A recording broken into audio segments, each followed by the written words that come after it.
আসসালামু আলাইকুম। আজকে তৈরি করব মাসালা বাটার পনির। এটা কিন্তু খেতে দারুণ লাগে। প্রথমে একটি প্যানে বাদাম দিচ্ছি, কাঠবাদাম, কাজু বাদাম।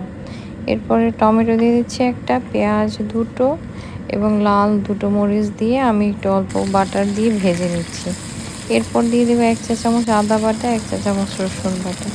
এরপর এগুলো ভালো করে আমি ফ্রাই প্যানে সতে করে নিচ্ছি। এবার সবগুলো ব্লেন্ডারে দিয়ে আমি ব্লেন্ড করে নেব। একটি স্মুথ পেস্ট বানিয়ে নিচ্ছি। প্যানে দিয়ে দিচ্ছি 250 গ্রাম বাটার। এটাকে ভালো করে ভুনে নিয়ে আমি মশলাটাকে ঢেলে মশলাটা বাটার সাথে ভুনবো। দিয়ে দিলাম পাপরিকা, জিরা গুঁড়ো, ধনিয়া গুঁড়ো, গরম মশলা আর লবণ দিয়ে আমি এটাকে ভুনে নিচ্ছি। এরপর দিয়ে দিলাম 250 গ্রাম পনির দিয়ে আমি উপরে একটু ভুনে ঘি দিয়ে দিচ্ছি। ঘি দিয়ে আমি আবার ভুনতে থাকবো।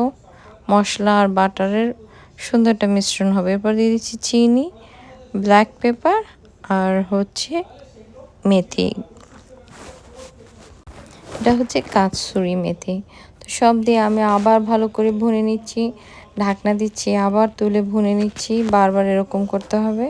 খুব সুন্দর মশলাটা যেন পনিরের গায়ে মেখে যায়। আমার রান্না শেষ হয়ে গেছে এবং সার্ভিংয়ের পালা।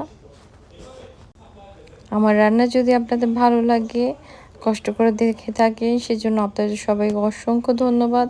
প্লিজ আমার পাশে থাকবেন, লাইক, কমেন্টস, শেয়ার করে আমার পাশে থাকবেন। ধন্যবাদ। আবার দেখা হবে।